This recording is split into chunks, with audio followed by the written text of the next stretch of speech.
এটা সত্যি আমি তাকে জেলখানায় দেখতে গিয়েছিলাম, কিন্তু আমার সরল মনের একটা সরল প্রশ্ন, একটা না দুইটা সরল প্রশ্ন।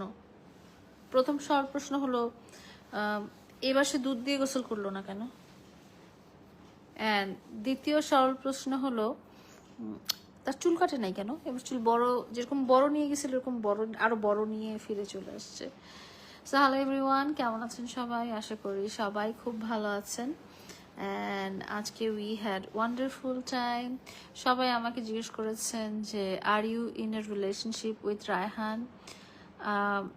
Yes, we are in a relationship. Me and Raihan, we are in a relationship. আর এটা নিয়ে আর কোনো কোয়েশ্চেনেরই কোনো অবকাশ নাই। অনেক মানুষ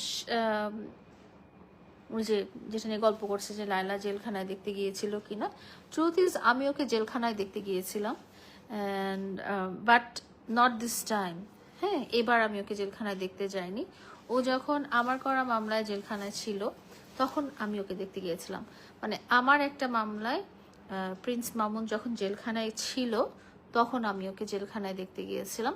এবং জেলখানায় দেখতে যে আমি জাস্ট ওকে একটা কথাই বলছি যে প্লিজ মামুন, তুমি জেলখানা থেকে বের হয়ে এসে তুমি জাস্ট কয়েকদিন চুপ করে থাকো।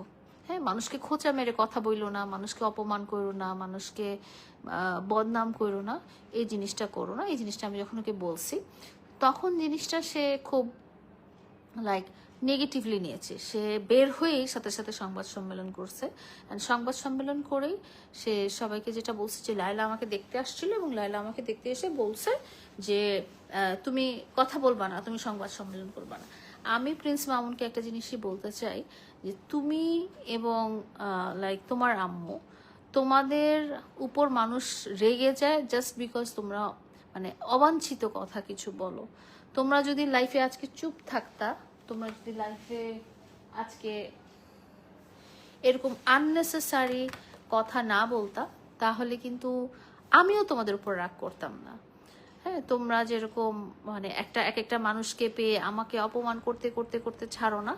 সো এই জিনিসটা যদি না করতা তাহলে আমিও তোমাদের উপর রাগ করতাম না। একটা মানুষের জিদ, একটা মানুষের রাগ, একটা মানুষের অভিমান, অনেক কিছু আছে। যেই মানুষটা তোমার জন্য অনেক কিছু করতে পারে সেই মানুষটার অনেকটা অধিকারও থাকে তোমার উপরে। সো তুমি যখন মানুষটাকে একেবারে মানে পায়ের জুতার নিচে ফেলে পিষে একদম মানে অপমানিত করে ছেড়ে দাও না, তখন মানুষটা না তোমার উপর রাগ করবেই। এবং এগুলো কি করো তুমি হচ্ছে সোশ্যাল মিডিয়াতে এসে বলো। এটা যদি তুমি আমাকে ব্যক্তিগতভাবেও বলতা, তোমার রাগ ক্ষোভ, যেহেতু তোমার সাথে আমার ব্যক্তিগত সম্পর্ক ছিল, সো তোমার রাগ ক্ষোভ যদি তুমি আমার সাথে শেয়ার করতা তাহলে ব্যক্তিগতভাবে, তাহলে তোমার উপরে আমার মানে আজকের যে আক্রোশটা, মানে আমি যে পরিমাণ রেগে আছি তোমার উপরে, সেটা রাগ করতাম না।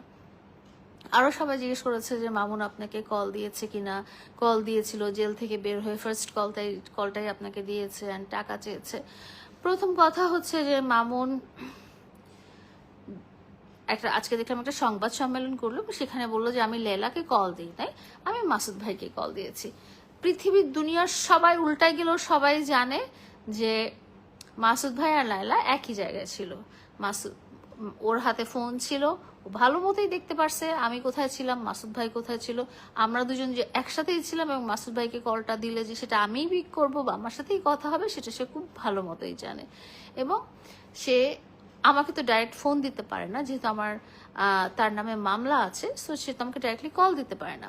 সে মাসুদ ভাইয়ের ফোনে আমাকে কল দিয়েছিল এটা বলার জন্য যে তার 50 লাখ টাকা লাগবে, এবং সে বলেছিল সে ডাইরেক্ট 50 লাখ টাকা চায়নি, সে বলেছে সে তার গাড়ি এবং বাইকগুলো আমার কাছে রেখে দিবে এবং তার বিনিময়ে তাকে আমার 50 লাখ টাকা দিতে হবে। আমার কথা হলো, তুমি ধরো আমাকে ফোন করো নাই, তুমি অন্য মানুষকে ফোন করছো, তাহলে তুমি যদি মাসুদ ভাইকেই ফোন করো, তাকে তো তুমি বলো নাই যে মাসুদ ভাই তুমি আমার বাইক গাড়ি এগুলো রেখে আমাকে 50 লাখ টাকা দাও। সে লায়লাকেই বলছে, তার মানে তার ইন্টেনশন ছিল লায়লাকেই ফোন করা। সে আর একটা জিনিস বলছে, সেটা হচ্ছে যে আমি জানি আমার জিনিস তুমি রেখে দিতে অনেক ইন্টারেস্টেড হবা, কারণ আমার সব জিনিসের প্রতি তোমার অনেক মায়া। মানে আমার ভালোবাসা এবং আমার মায়াটাকে সে দুর্বলতা হিসেবে কাজে লাগিয়ে না সে আমার সাথে গেম প্লে করে, শুধু সে না তার পুরো পরিবার আমার সাথে গেম প্লে করে। তা হাওয়েভার যাই হোক, তো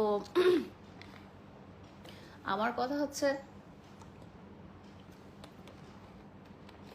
রাজকুমার মামুনের সবকিছুই খুব ফেক। সে আমার সাথে যখন কনভারসেশন করেছে তখন একটা জিনিস বলছে যে আমি সবকিছুই ছেড়ে দিব, আমি সবকিছুই ছেড়ে দিব, আমি লাইফটাকে অন্যভাবে সাজাবো, আমি সোশ্যাল মিডিয়াতে আসবো না, আমি কন্টেন্ট ক্রিয়েশন থেকে দূরে চলে যাব। তার কথাটা যে কত বড় মিথ্যা সেটা বোঝা গেল যে সে সকালবেলা ঘুম থেকে উঠাই সে ভিডিও পোস্ট করলো। হ্যাঁ, আরও একটা কথা বলি, সে জেলে যাওয়ার আগে লাইভ করে মানুষকে চিল্লায় জনে জনে সে বলে বেড়াচ্ছে যে লায়লা আমার সোশ্যাল মিডিয়া হ্যান্ডেলগুলো সব ডিসেবল করে দিয়েছে। তো লায়লা ওর সোশ্যাল মিডিয়া হ্যান্ডেলগুলো যদি সব ডিসেবল করে দেয় তাহলে জেল থেকে যেদিন বের হয়েছে সেই দিনই ওর পেজ ওপেন হয়ে গেল এবং সেই দিনই আনভেরিফাইড পেজ ব্লুটিক হয়ে গেল। মানে এটা খুব একটা অবাক হওয়ার ব্যাপার না? সে তার নিজের পেজ নিজে ডিসেবল করেছে এবং নিজে ডিসেবল করে আমাকে মিথ্যা অপবাদ দিয়েছে। তো প্রিন্স মামুন বা টোকাই মামুন বা যেটাই বলেন না কেন, বস্তির মামুন যেটাই বলেন না কেন, সে একটা জাস্ট মিথ্যাবাদী। তার পুরো চেহারাটা মিথ্যা, তার সবগুলো কথা মিথ্যা। আমাকে ফোন করে বলেছে তার টাকা লাগবে, তার গাড়ি বাইক রেখে দিতে, তার বিনিময়ে তাকে টাকা দিতে, কিন্তু ফোন দিয়েছে মাসুদ খানকে, সংবাদ সম্মেলন করে বলতেছে আমি লায়লাকে কল দিই নাই, আমি মাসুদ ভাইয়ের সাথে কথা বলতেছি। আমার পুরো কনভারসেশনটা রেকর্ড করা আছে and it's more than 30 minutes. তো একটা মানুষ 30 মিনিটের বেশি কার সাথে কথা বলে? সে নাকি মুখের উপর, মাসুদ ভাইয়ের মুখের উপর ফোনটা রেখে দিতে চাইছে। তো মাসুদ ভাইয়ের মুখের উপর ফোনটা রেখে দিয়ে সে বলতেই পারতো I am not interested to talk to Laila, তাই না? সেটা তো সে বলে নাই।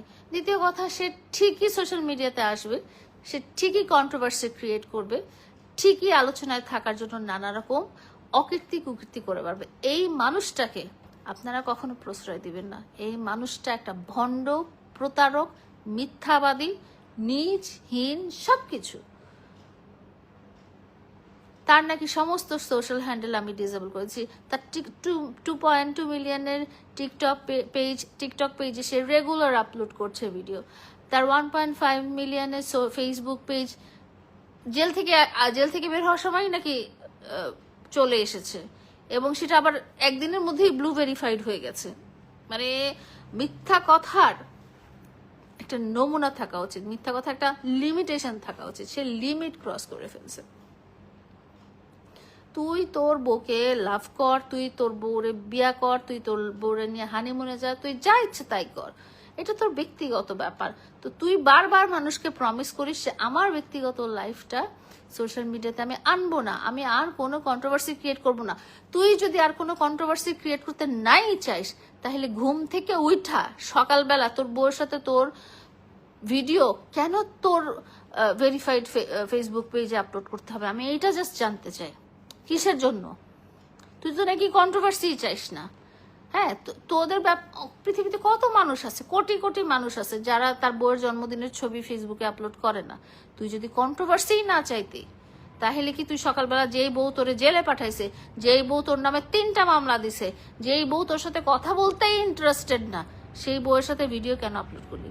কন্ট্রোভার্সি তুই ক্রিয়েট করিস, মানুষের মাঝখানে ভাইরাল হওয়ার নেশায় তুই অকাম কুকাম করে বেড়াস। এই ছেলেটাকে সবখান থেকে বয়কট করা উচিত। তো যাই হোক, যেহেতু সে খুব সংবাদ সম্মেলন করে আমার কথা অনেক কিছু বললো, সো আমিও এটা বলতে চাই যে তার সবকিছু মিথ্যা, তার সবকিছু ভণ্ড, সে একটা প্রতারক এবং তার কোনো কথা বিশ্বাস করবেন না। সে আজকে এটা বলে, কালকে ওটা বলে, এইসব বলে ইচ্ছাকৃতভাবে টাইম লাইনে থাকার জন্য কন্ট্রোভার্সি ক্রিয়েট করে। এটা শুধু আমিই বলছি না, এটা তার স্ত্রী মোহনাও বলেছে যে সে এইসব অকীর্তি কুকীর্তি করে টাইম লাইনে থাকার ব্যবস্থা করে। তো যাই হোক, আপনারা সবাই ভালো থাকবেন। আর ওই যে আরেকটা ব্যাপার আপনারা সবাই জানতে চাচ্ছেন যে Laila, are you in a relationship with Raihan? Yes, I am in a relationship with Raihan. তারপরে বাকিটা তো আপনারা দেখতেই পারবেন। Bye by.